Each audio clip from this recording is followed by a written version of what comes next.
How to pay for NFL Sunday ticket. To pay for the NFL Sunday ticket, there are a few options available depending on your situation.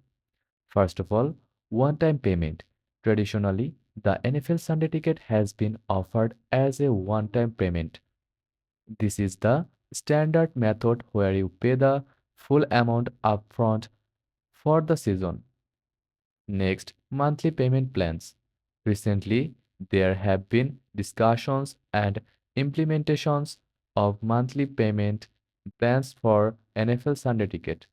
This option allows subscribers to pay in installments rather than a lump sum.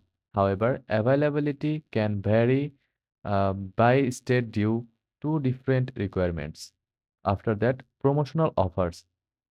Sometimes there are promotional offers that provide discounts or allow for different payment structures.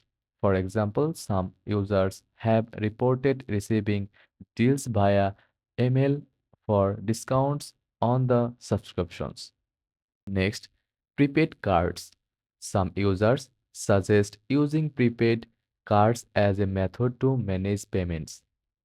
And finally, PayPal, another option mentioned in using PayPal, which can offer no interest payment plans for a certain period.